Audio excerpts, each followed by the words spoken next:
Good morning, everybody, if you're here in the United States. Good afternoon to everybody in the UK.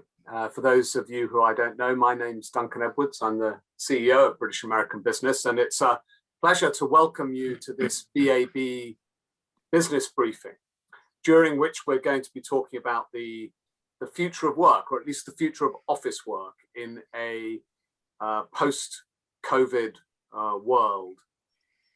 The format for today's event, well, we have a terrific panel of experts with us today who are going to be talking about the issues and the different approaches that different employers are being taken, For the last 15 minutes or so, we'd like to have questions from the audience. So I know there's a range of different industries and perspectives represented in the attendees today. So if you'd like to make a comment or ask a question, please send a message through chat to me or to someone from BAB or to everyone, and I will come to you in the last 15 minutes or so of the conversation to make sure that everybody's perspective is put to the panel. I'm particularly conscious that there may be people who are coming at this, employers that are coming at this question from different ends of the continuum. There may be people who are thinking about a fully virtual future, and there may be some people who are thinking about a mandated return to the work environment. We'd like to hear from you, as well as those of you who are somewhere in the middle in the kind of hybrid future.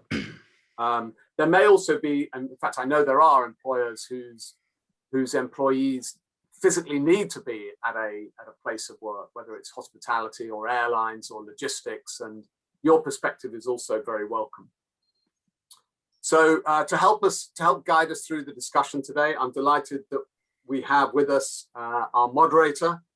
Simon McMenemy is the managing partner of Ogletree Deakins in London, and is an expert in all people-related legal issues. So we're very grateful, Simon, to have you with us today, and I will pass over to you to introduce our panel. Thanks very much indeed, Duncan. That's quite an introduction. I'm not sure I'm quite the expert you think I am on all people matters, but anyway, certainly I've been asked a lot of questions over the last 18 months about the return to work. We've all heard about it on the news and all the rest of it. And at last it's happening. I'm myself back in the office today. A lot of my colleagues in the States have been back for quite some time. So I'm joined today by a fantastic panel. We're going to be talking about, if you like, the trend that had already started in what the future of work looks like, hybrid working, i.e., where we work, flexible working, i.e., how we work and the times we work, that kind of thing. And to what extent we think the pandemic has accelerated that discussion, which undoubtedly I think it has. And the trends that we're seeing, and our property experts in particular are right at the cliff face of that. And we're also very lucky to have with us a real expert on everyone's favourite subject, health and safety. But actually now it really is everybody's favourite subject for very, very good reasons. So I'm delighted. I'll get them to introduce themselves, but I'm delighted to be joined this afternoon by Shivani Matra from Deloitte, Mattia Proust from WeWork, Richard Smith from Office Freedom, and Dr. Michael Brader from International SAS. If I could ask you all just less than a minute, please, but just introduce yourselves, starting with perhaps Shivani.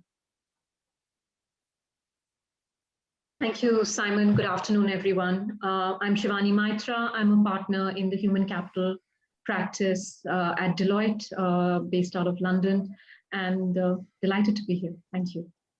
Thank you. And Mattia. Yeah, good afternoon, everyone. So I'm Matthew. I'm the general manager for WeWork UK and Ireland. Delighted to be here to talk about the future of work. And Richard. Hi, my name is Richard Smith, the founder and CEO of Office Freedom. Prior to our rebrand in 2018, we were Search Office Space SOS, no relation to Michael, although in hindsight, I think International SOS would have been better. I established the company in 1993 with my co-founder Lawrence Beck as the first commercial real estate broker to support and represent tenants searching for flexible office space, serviced offices, co-working, hybrid, agile working. Our model is twofold. Firstly, we are the global flexible workspace aggregator, listing over 15,000 urban and suburban locations in about 150 countries. Secondly, we provide a no-fee tenant rep service to tenants, incorporating, helping them find the right space, and also negotiating hard on their behalf in terms of the price and in terms of the contract. Sorry, Mathieu, as you know, we work well together. No pun intended. Thanks, Richard. And last but by no means least, Michael. Yes, good afternoon. Good morning, everybody. My name is Michael Labrida. I am the head of the global medical services for TRICARE. That's the US military at International SOS. And at the same time, I have a second hat, which is the regional medical director for MEDAIR, again, a subsidiary of International SOS, focusing on supporting the aviation industry and maritime industry. And thank you very much for allowing me to speak today. Thanks, everybody. So we're going to sort of divide our discussion up into the three parts, as you can guess by the panel that we've got. We're going to be talking about the physical workspace first and foremost. Then we're going to be talking about the human element to that. And lastly, we're going to be talking about the health implications of these workspaces. So starting with the physical workspace, Mathieu, if I can start with you, as businesses now start to return to the workplace, what trends are you seeing in the way people are planning to work now? Thanks, Simon. So I think we are at a very, very interesting moment. It's really the moment where every companies out there are trying to define what is the future of the office, what is the new purpose of the office. And what we're seeing with the members that we work with is the hybrid model seems to be like the vast majority of the choice that are being made by the company. And what it means is like, I think there is three pillars. There is one around optionality. I think employees out there want to choose when they work from home, want to choose where they work when they go to the office. They want the convenience, so they want to be able to open an app and say, oh, actually today I want to work in South London, and on Thursday I want to work in Birmingham or in Manchester, or even between different countries. And then flexibility, and I think Richard will touch on it. I think now like employers and employees don't want themselves to get stuck in 15, 20 years leads. So that's really what we're seeing. And so what we try to do at WeWork is really like understand how we can push that flexibility to the maximum. So we recently launched a product called On Demand that is already live in the US and coming to the UK now, which is a pay-as-you-go model. You can book an office, a desk, a conference room by the hour or by the day. That's what we're saying, and I think that's a very exciting moment for everyone out there. Talk to your employees, define what the new office means for you. And I'm pretty excited by the topic. Thanks, Mathieu. So Richard, you've sort of been perhaps predicting this for some time, but presumably you think flexible offices are the solution for the sort of pandemic world that we're in and post-pandemic world. Yes, well, as Mathieu said, it was already happening and accelerating in quite a big way before COVID. But now I feel that in the situation we're all in, I think the flexible solution has to be the perfect blanket there to catch everybody as they consider their return to the office. In terms of flexibility, I think being able to upsize, downsize, or even relocate at short notice within the building, being able to access space without an expensive fit out or an expensive reinstatement, the collaborative spaces, which I'm personally very passionate about, because that to me is something that is going to be one of the most important issues coming back from lockdown, is that all of the stress and the anxiety that a lot of people have been feeling over the last year, 18 months, they're going to need to come back to an office that has like facilities and amenities that can allow them to let their hair down and to enjoy their place of work, as well as being at their desk. And I'm referring to the unbelievable amounts of networking space, breakout space, gyms, showers, bike racks, libraries, just the whole habitat of being able to work in a place that makes you feel good, I think will be more important than ever. Thank you. And you sort of touched on it there, I guess, with how important it is, how people have been feeling, and what now they're now looking for that's a bit different. So, Shivani, can I ask you, in terms of those practical considerations of what needs to be provided to people, and to how that will change, and perhaps just explain a bit more about this difference between hybrid and flexible working, please. So I think, Simon, what's clearly emerging is that there are going to be three very broad categories of employees in terms of the approach to the physical workplace, and hybrid is just one of them. And what hybrid really means is not coming into work every day, but an average of 2 to 3 days a week. That is a hybrid worker.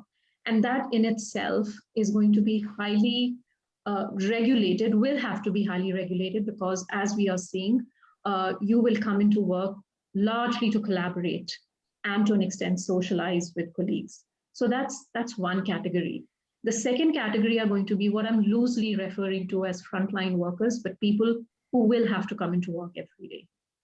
And then there is a third category currently in the minds of most organizations, small but could become bigger, who are going to be the fully remote. And those are the three broad categories. And how you approach them, the policies and the guidelines and the regulations and the benefits you offer will need to fit into which category an employee falls under. And I'm glad there's a health and safety expert here, because what are the organization's obligations to an employee who is fully remote and working out of their workplace, out of their home? What are an employer's obligations there will be very different from somebody who's coming into work either full-time or part of the way, because that's more in the organization's control. So that's how the landscape is currently panning out. There are a lot of considerations that will need to be built in as people start coming into work. The term that we are all using, the new normal, sort of sets in. Thanks, Shivani. So, Michael, if I can turn to you. Shivani mentioned there, if you like, the two extremes. You've had everybody's obviously been working remotely, and that will continue for some, nice and safe to some extent, but at the same time, then to what extent does the employer need to worry about the workplace at home? And then to the other extreme, coming into a new space, if you like, to collaborate and to be closer to people and to spend more time with people. This is a new challenge. What sort of difficulties and practical response do you think employers can bring to that? Yeah, thanks a lot for that question. It's really the essence of what a physician or what an HSE executive actually looks at today. And I'd like to really list 3 points, which I think are very important. What we have seen through the pandemic is something no employer would like to see, is losing touch with the employee, simply due to the nature of being remote and not having that daily contact, which could be body language, it could be a smile, it could be a handshake, whatever. Number two, what I've seen, and I think we're all victims of this, is there's a massive infodemic. We are being bombarded with policies, with information, more so than ever. This, I think, is remarkable. Not just the COVID information, the COVID news flashes or e-blasts coming out. It's just, there's massive amounts of information. And then the third item, which we have to look at very much from a HSE perspective, is through this entire pandemic, have we been able to still manage our duty of care to our employees?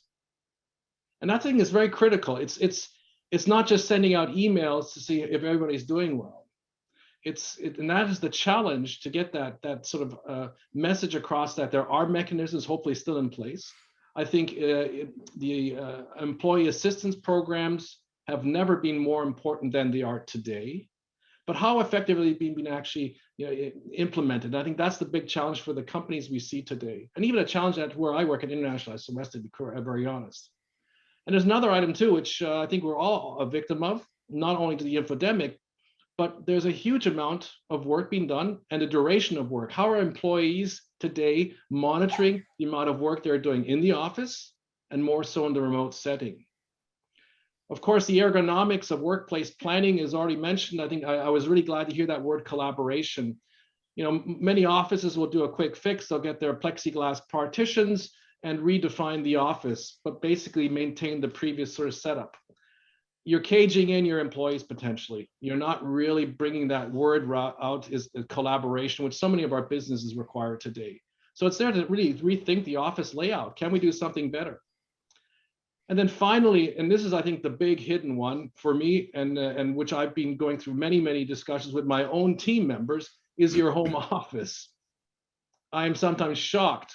You have colleagues leaving the office, going into remote setting, taking their little notebook along with the 13-inch screen, and then trying to work on the same type of quality and also ergonomics of not having a large screen. So pretty well basic stuff, but you have to address it. And I think that is altogether, that package is the way you can mitigate some of that risk for your employees at the end of the day. So I can't give you a perfect mechanism. So there are multiple variables which an HR department supported by a medical professional can actually deal with this. And really, at the end of the day, what do we want? We want a happy employee, but we want really workforce resilience. That's really what it comes down to. I don't necessarily want to, up the productivity by another 20%. I want the resilience that we can maintain a continuity of our business model. Thank you. Thanks, Michael. Well, we'll come back to that point of productivity in a moment. But just before we move on from talking about, if you like, the property and workspace aspects of this, can I just very briefly ask Richard and then Mathieu, presumably you're seeing a huge uptick in business. Can you give us a feeling for how that's going at the moment for you both? Mathieu, after you.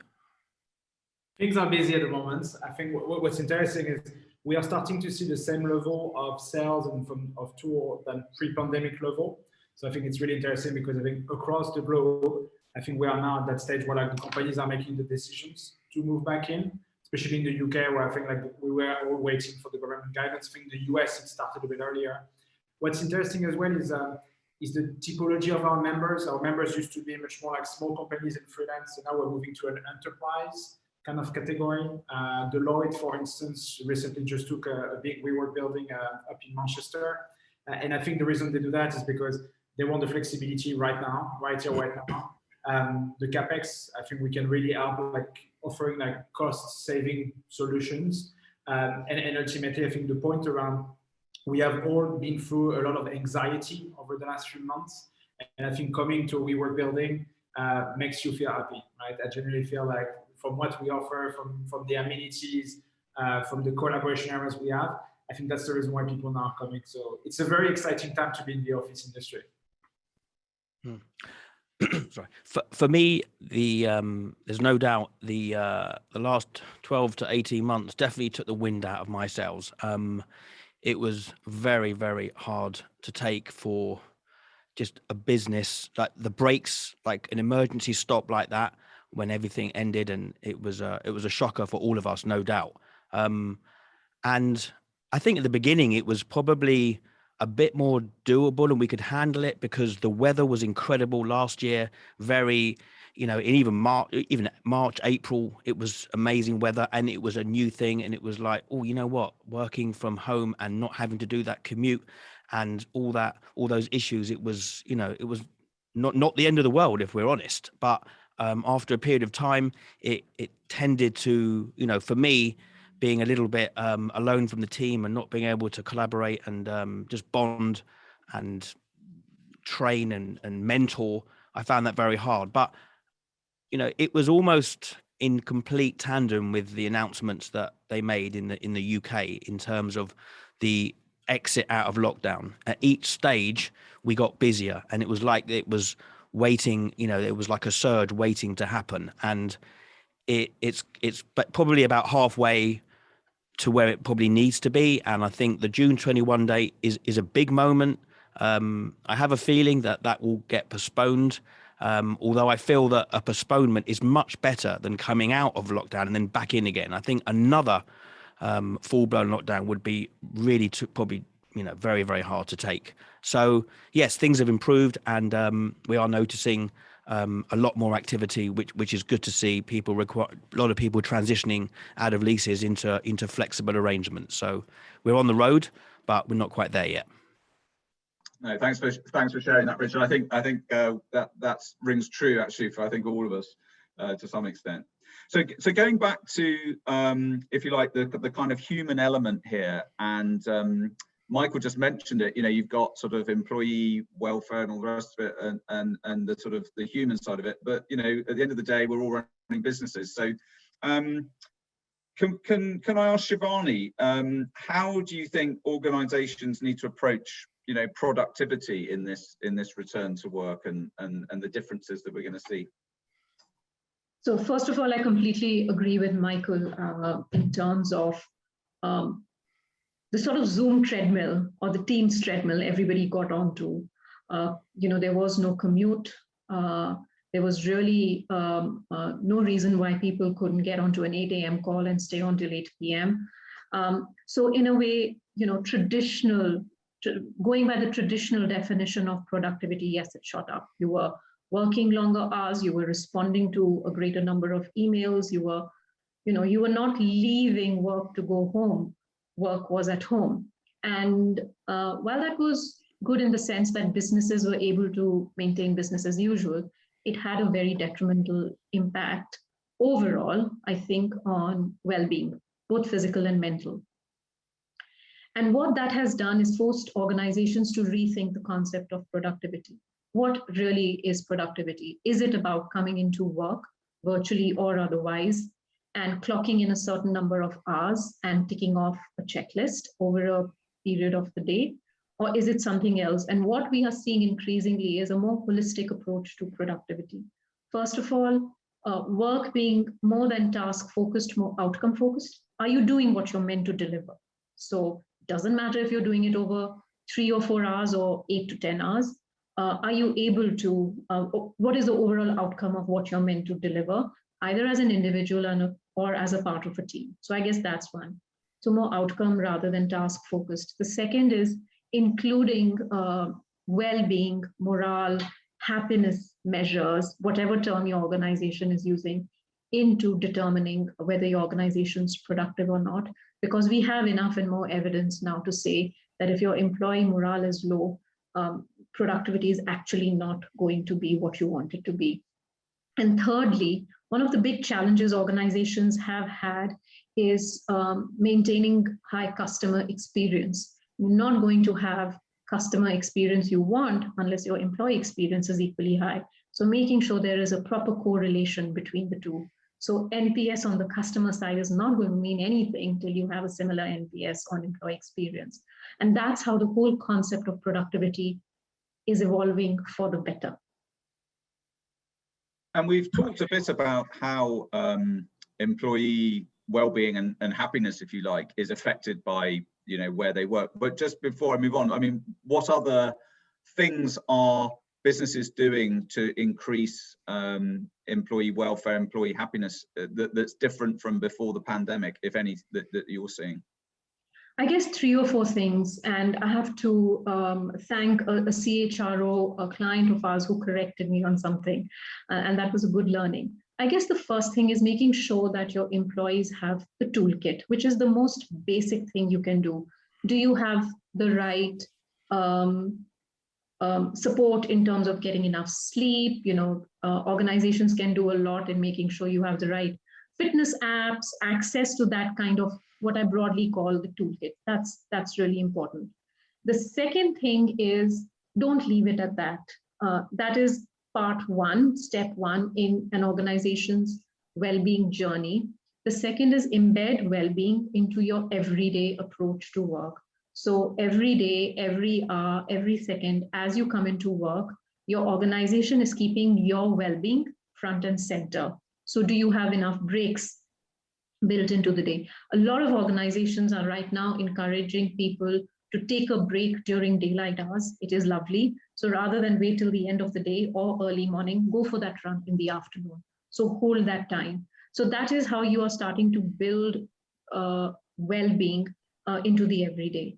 The third is giving employees the courage to talk about well-being struggles. And that can only happen by doing number 4, which is role modeling. So leaders have to talk about the importance of well-being.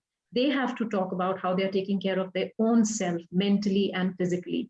The more you do, I mean, the symbolic gestures leaders make by saying, look, I'm not going to do this call. I'm going to go on a bike ride for the next 30 minutes. or I'm going to take this call by walking outside, or do you know what, it's my time with my little daughter, I'm going to have her on my lap while I do this call. All of those small little things are very, very important. So those are the 4 things broadly organizations need to do as they approach well-being. But role modeling for me is the single most important thing. Thanks, Shivani. That all rings true. I mean, even law firms seem to be worried about employee welfare and mental state. So just turning it back, if just momentarily, to if you like, employee democracy when it comes to where they work and how they work and where they choose to work. Richard, can you explain, because it's a new one on me really, this whole concept of the hub and the spoke, and how that will work and to what extent it's already happening? Well, I think the growth of the spoke, the hub being the center, like urban locations, and the spoke being suburban locations. I think the growth of popularity in suburban locations has been fueled by the desire to not necessarily be working from home anymore, but maybe not necessarily also working from the head office, working close to home, because that way you get the benefit of the office and the collaboration and the team bonding and all of the other benefits that come from the office, but you also are reducing your commute. So being and carbon footprint and sustainability and all of these critical issues that are part of today's life have been addressed or partly addressed by having the ability to work closer to home. And the central hub, the urban locations, I mean, will always retain, there's certain, London will always retain that special allure. I mean, and as will most major hubs like Manhattan, because the benefits and the wonders of a city like London or New York, and the amazing facilities and amenities and features of the city that people like being in, and foreign investment. There's just, London withstood everything. London withstood crashes. London withstood Brexit. London withstood, will withstand, COVID, but it will definitely be a bit of a mix between people wanting to work suburban and urban, and also partly from home as well. So I think that whole flexible approach will be there going forward. But my honest opinion is that at the end of the day, people have short memories, and God willing, the vaccine, which has done so well in many countries in the world, such as the US and the UK, we will all soon be fully vaccinated, and that will hopefully address this problem as much as possibly can. It will probably be with us potentially forever, like the flu, but we'll learn to live with it. And then I think the more you get to that stage, the more people will want to return to how they previously worked. And that is my honest opinion. But if I'm wrong and people want some kind of a hybrid or middle ground, then the flexible workspace world can accommodate it, because there's so many locations that are in urban and suburban locations.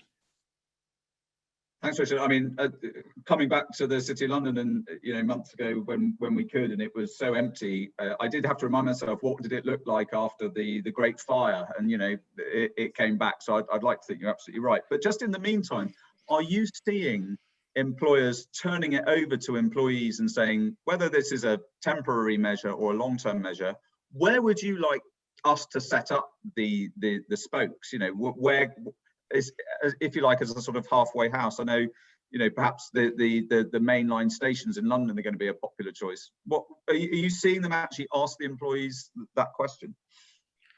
Yes, I think there's a lot of research that has gone into that, and literally asking the team what they would like to do. And I think it has created an advent of an additional level of suburban locations.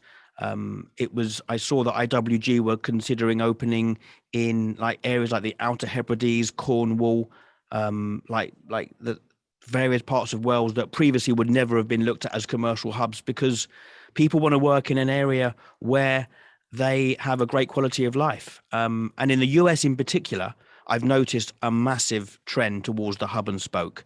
I mean, in the US, it's in the culture.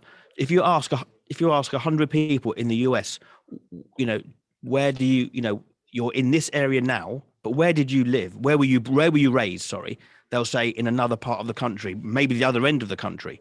Whereas in the UK, I think we tend to spend more time where we actually were born.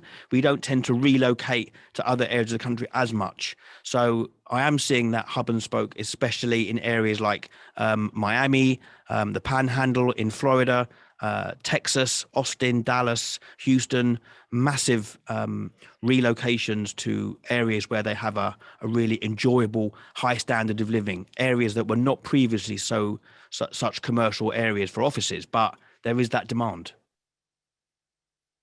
Matthew, you were nodding there vigorously about the spokes, but not just about where the offices are, but in terms of the use of office. I mean, you probably, WeWork probably led the way there in having these sort of breakout spaces and uses, if you like, other than sitting at a desk writing or on your laptop.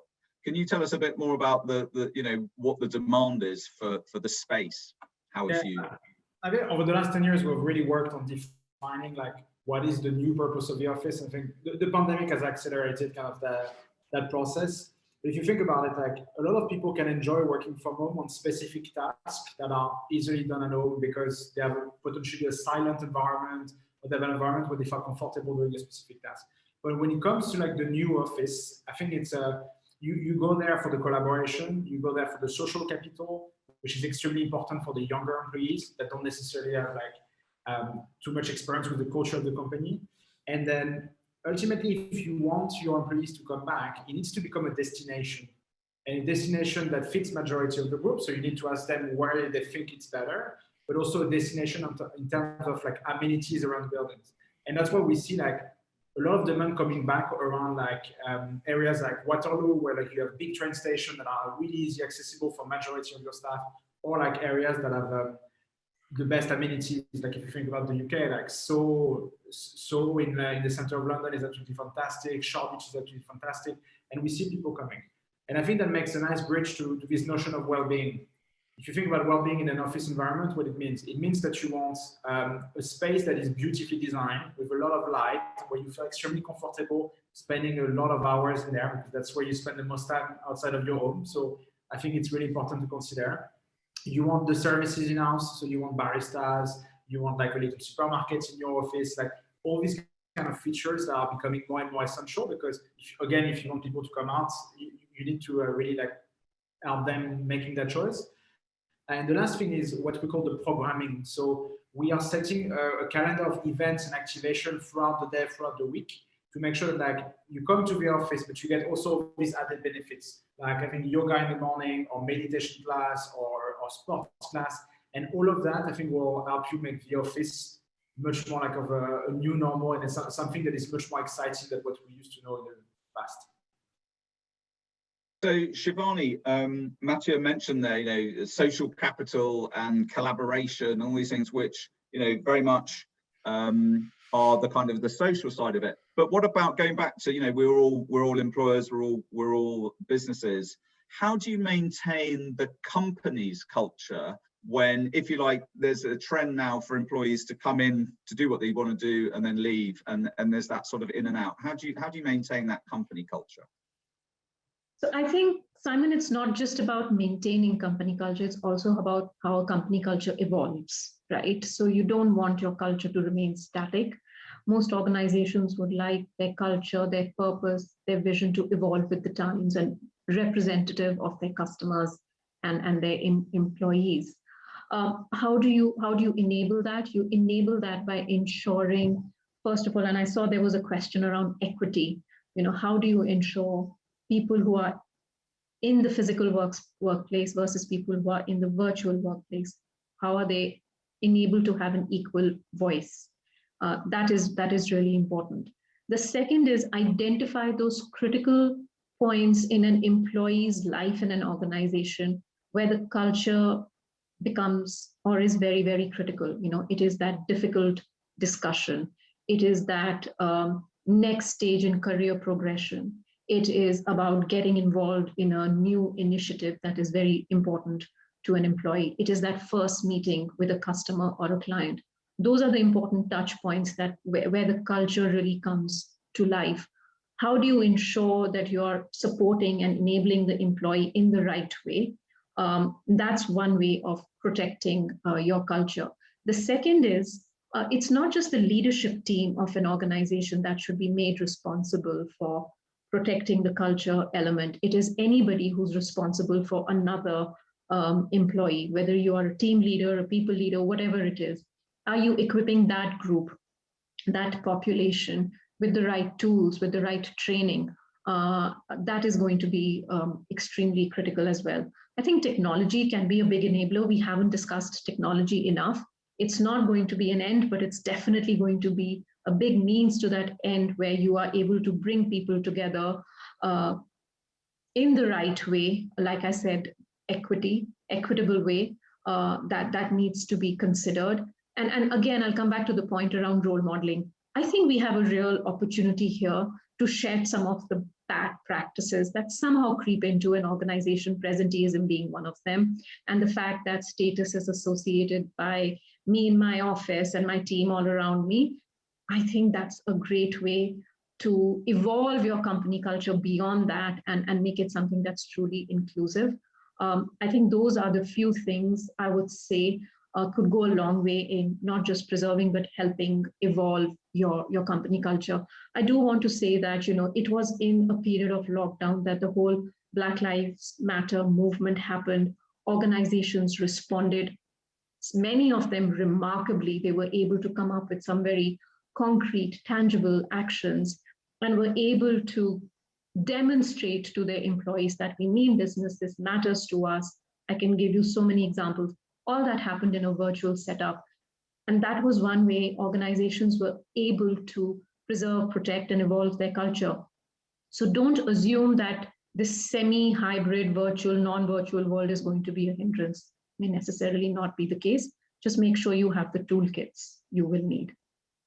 So thanks, Ronnie. I mean, they often say, technology advances during periods of warfare when you need to sort of invent the next thing. And it seems that COVID has forced us to have a really rapid sort of change in culture in the workspace.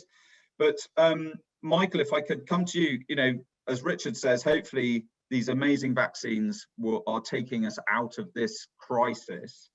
Looking beyond COVID, if we dare, what other risks do you think pose issues to the future workforce? Well, I think it would be a bit premature at this point in time to sort of think about the future. We're still in the pandemic. We are fortunate to be in the United Kingdom and other countries where the vaccination program is well established, etc. But one thing we are seeing more so is this whole topic around what about the employee who had COVID and is now, potential long COVID type of patient or person. I think that's a real big topic for us. It's very much uncharted waters for us. We did anticipate patients to have what we call post-viral syndromes. We see them in many other types of viral infections, but this is a real tough one again, because the symptoms can be extremely difficult and not compliant with a lot of the jobs out there today. And they're very diffuse too. These are chaps who have 4 weeks after the infection will have fatigue, headaches, breathing difficulties, heart palpitations, all the way to cognitive issues. So, if we're looking at some of the big industries today, aviation, hospitality, even the IT branch, you need people who are effective. And the larger your workforce is getting, the more likely you're going to have some individuals with that problem. Right now, our big dilemma medically is I can't tell you what the percentage is going to be. But there is a clear, and this is actually quite a good argumentation for vaccination programs, is that you get vaccinated, the likelihood that your workforce of having people move into this or develop a long COVID is reduced significantly. So I think it's an area where all companies have to pay attention. And again, if you throw the ball back into the court of the physician, if I get a patient like that, I have to work these guys up completely. I just can't say, well, it's long COVID. It could be that has a heart ailment, it could be has a neurological problem, you name it. There's a plethora of symptoms which make it very difficult. So that's why I'm saying, let's stick with the topic still, because we're not out of the woods yet. It looks very good, I agree. but there are countries where we're not. And I'm sure a lot of us on this call have, employees or subsidiaries or companies in a lot of cases where the vaccine program is not working very well. So that's what I really want to say there. Let's not forget long COVID. And I can tell you one last word, the health insurers, they're running around in circles right now.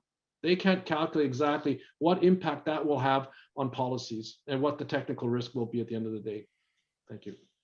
I think we might come back to that in the questions. But before I turn it over to the Q&A, Michael, can I just ask you, I think it's the question a lot of us are now beginning to ask, those of us, used to traveling a lot, particularly transatlantic. The $1 million question, how do you see a return? Do you see a return? Will it be different? Well, right now, if I may just speak from our own experience at International SOS, we support a lot of big companies, a lot of business travelers.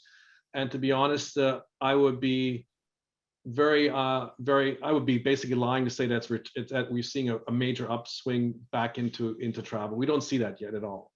I think it's going to take a long time for that to reestablish itself.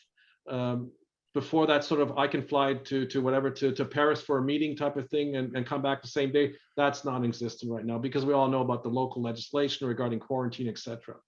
So I think there's a lot to be, we have to wait quite some time. But in the meantime, this is important for all big companies.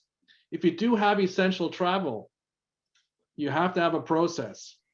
You have to do proper risk evaluation, risk mitigation.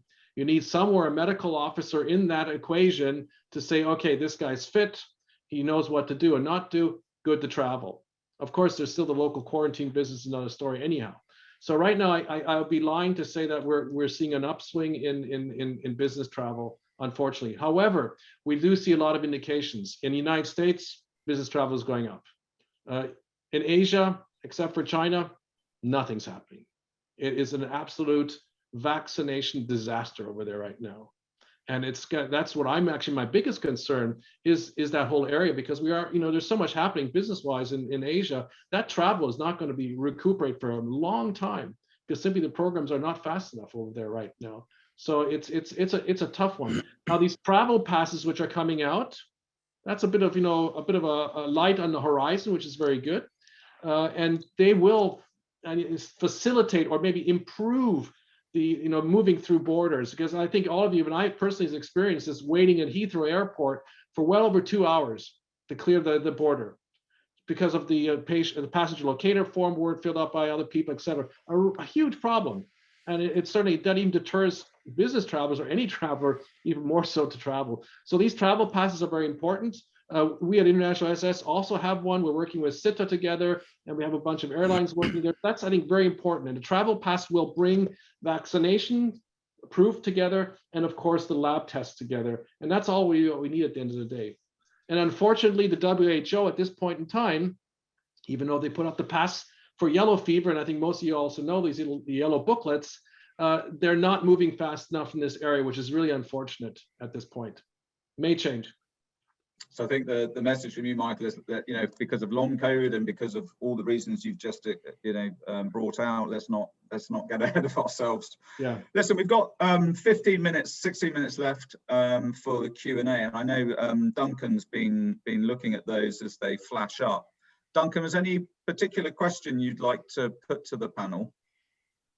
Yes, I mean, just to comment first on the last point, BAB has been working very closely with all of the airline companies, with International SOS, with Altor and others, to try to get the US-UK travel route reopened. I have to say, with absolutely no success. So on both sides of the Atlantic, governments are not budging at the moment. We'll see. There seems to be some sense that at the G7 meeting, there'll be a discussion between Biden and Johnson about reopening the corridor, but I'm not holding my breath, to be honest. We will see. We had a question. I'm going to see if people would like to ask their question live. So Shari Lavarone from Altor. Shari, would you like to ask your question live? If so, come on screen and ask it. Otherwise, I will ask it for you. Well, I'm more than happy to ask it, but I can't get my camera on because I'm even with Altor. We can hear you. So go TAMS is ahead. a nonprofit organization, so my picture says TAMS, and I logged into this when I was in TAMS. But anyway, my question was, obviously Altour, we're a travel management company, so we're hoping travel comes back faster and furious. But we just learned that as of Friday, employers are now, they have the option to mandate vaccines. And we're hearing that maybe 30 to 40% of employers might actually enforce that. And they can now, because the governments, whoever they're allowed to do. How does that, I mean, I think we're all afraid of the vaccine, but it's the lesser of the two evil. But there are people out there that refuse to get the vaccine. How does an employer handle that? How is that? That's like an HR nightmare.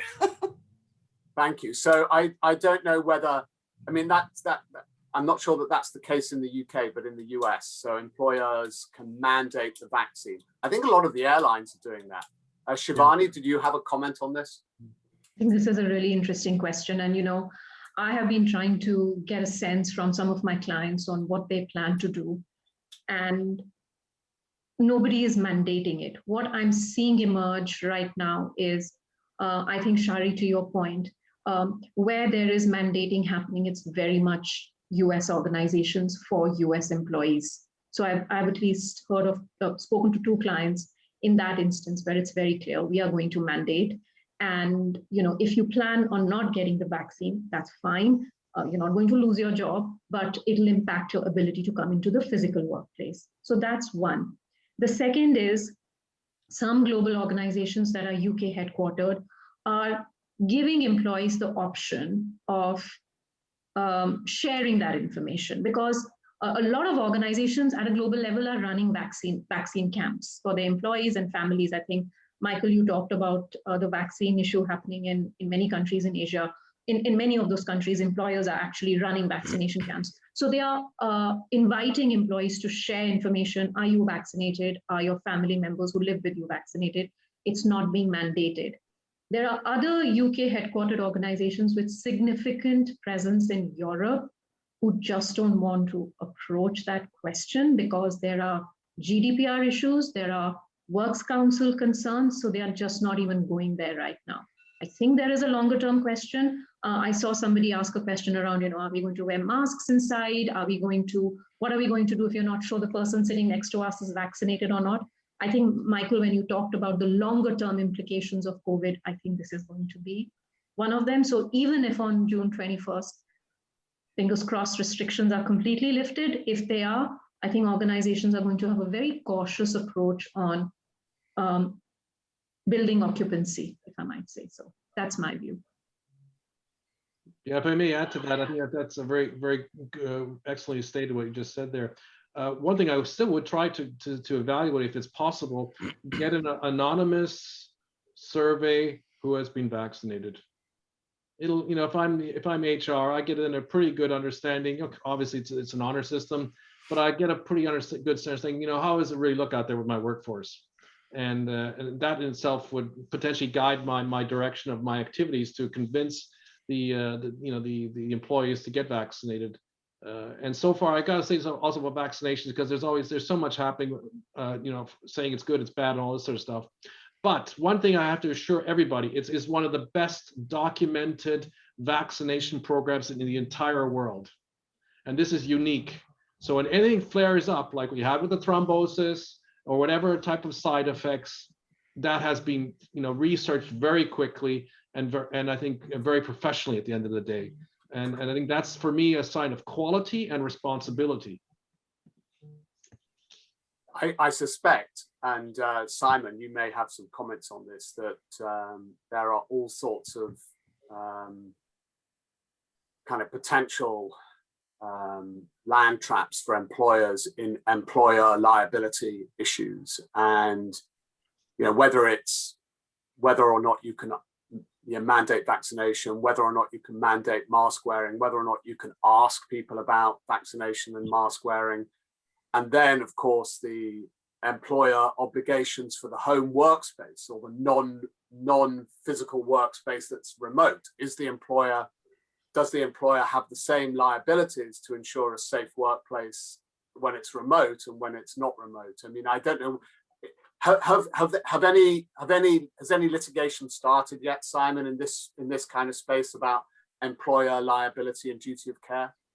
I mean, we're just beginning to see claims coming in, which, because of the backlog in cases, you're looking at, if you brought an employment tribunal claim today, you might have to wait 2 years for it to be heard, whereas before the pandemic it was 6 months. But no, I mean, this has really brought into focus the difference in the underlying legislation, the two sides of the Atlantic. You know, the European equality directive underpinning everything, whereas in the States it's very kind of sector specific. So yeah, you know, you just don't go anywhere near telling your employees to get vaccinated in Europe, whereas I'm seeing that in the States, and likewise with the mask wearing being mandated or not. So yeah, really, for employment lawyers, it's going to be a fascinating couple of years for all the wrong reasons.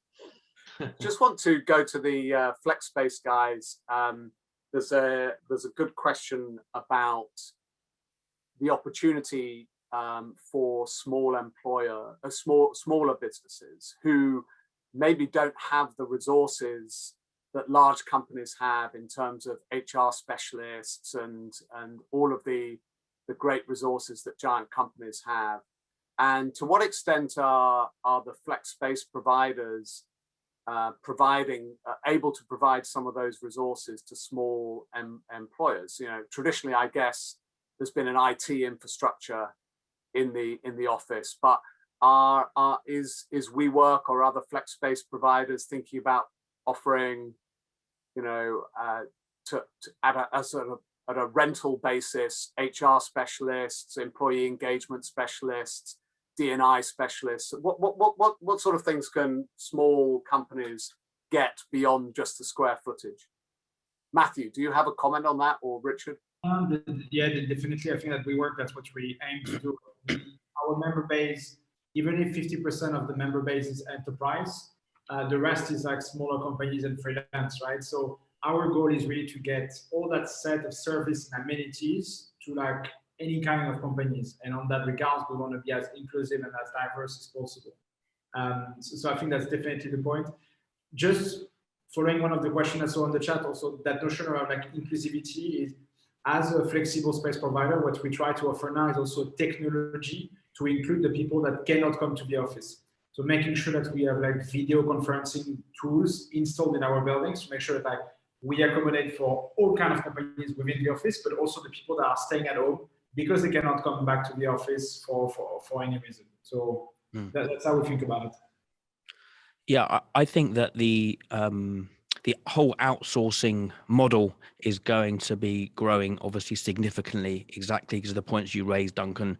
We've actually formed relationships with companies like Fusion Consulting and Factotum, who basically offer those outsourcing services for HR, PR, legal, accounting, for companies that maybe can't afford to employ those full time.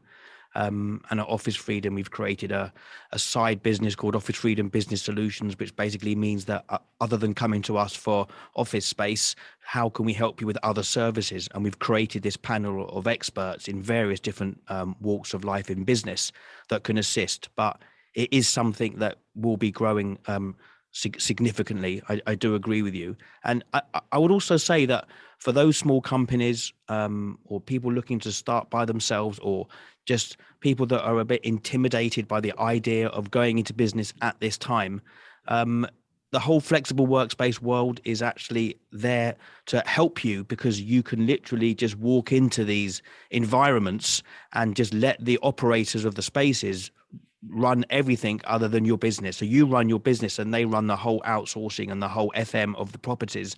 And because there's no fit out or reinstatement, all of these things make it a lot easier than people might realize. And I'd be happy to talk through people with any questions along those lines. Thanks, Richard. I think we had a comment or question from Robert Capua from CLS Bank. Robert, are you there?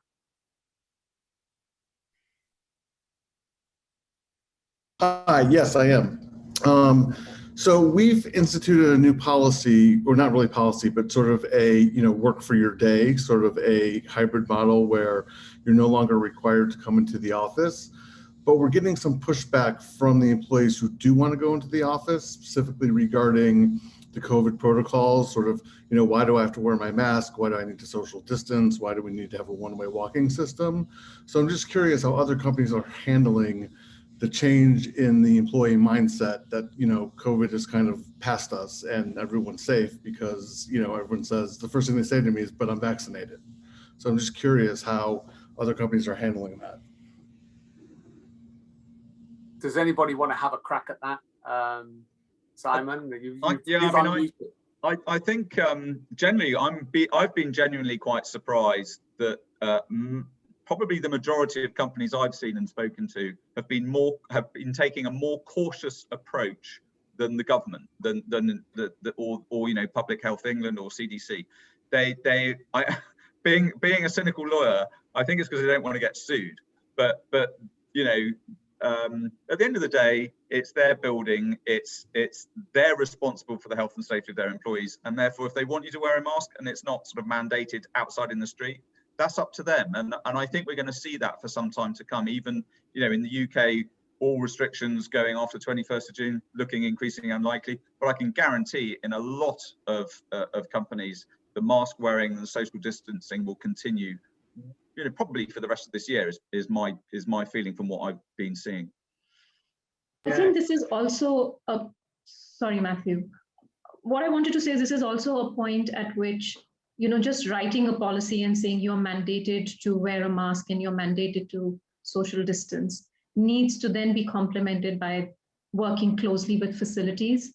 So how are you making it easier for the employees to follow those norms, right? So when it's time for them to come to work, I know a lot of organizations who've sent that kit, which has a mask, which has a sanitizer, which has information on how the building is operating. When you go in, are there enough points where hand sanitizers and masks are available? Do you have, you know, there's this great concept of nudge theory where there are footprints on the route you need to follow and the distance you need to maintain. Are you doing that? So are you making it simple for the employee rather than placing the entire responsibility on their shoulders saying, you've got to do this, right? What are you as an organization doing? And actually we have, I think we've gone above and beyond. Like we have the footprints on the floor.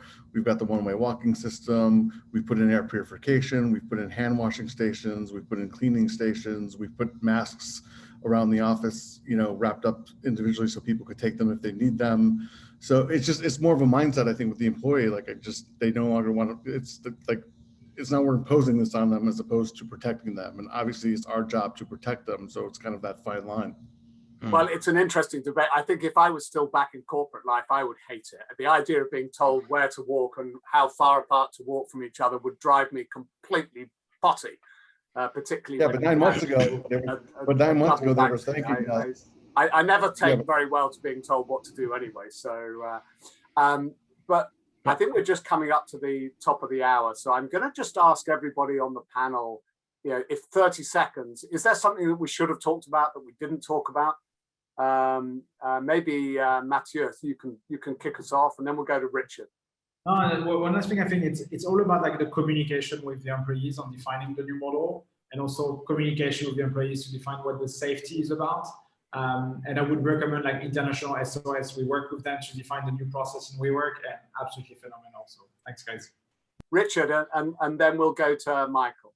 Yeah, I think that a couple of stories that a couple of lessons that we've learned from this are, number one, that with COVID, it's you got to wait for that moment when it's actually a reality. Like we think, as Michael said, we're not out of this yet. We think we're nearly there, but we're not there yet. So we've got to stay disciplined, and we've got to do the right thing and follow protocols, because we're not out of the woods yet. And the deal's not done until it's done. That's what I've learned from this. And also the fact that this is an opportunity for everybody to reboot and start again in a way. And I think that one thing we should all take away from this is that let's start again and be nicer to each other. If you're trying to do a deal, yes. If you don't want to do the deal, say it's no, but say no nicely. That's something that I'd like to take away from this. Well said. Michael, and then we'll go to Shivani and give Simon the last word.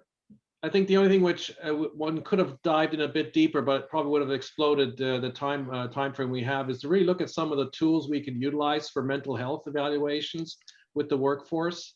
I think that is important. We're still taking a lot of resilience for granted, and that's not the case. Shivani. I suppose for me, the biggest takeaway is for organizations, your employees didn't let you down when things were incredibly difficult. So how are you going to pay them back? And by that, I don't mean in the monetary sense. How are you going to build their resilience? How are you going to enable them to be lifelong learners? How are you going to enable them to be more responsive and proactive to an environment that's going to be increasingly unpredictable? Today is the pandemic, tomorrow it'll be something else. So what are you going to do to thank them in that sense? It's very interesting. It's also a question the other way around. It's how does an ambitious employee shine or show that they, are pushing for advancement and so on? In what are the new rules of the road for that? That's a whole separate topic, but we might come to that. And Simon, well, listen, I just want to say thank you to all the panelists for a great job today. And Simon, brilliant job moderating the conversation earlier. And you get the last word. Lucky me. I think it's global mobility for me. I've been used to working on a beach in Thailand, or, why do I have to tell you, my employer, where I am as long as I deliver the product? Absolute nightmare for companies, tax consequences, all the rest. There's definitely another hour on that, but yeah, that's a whole nightmare.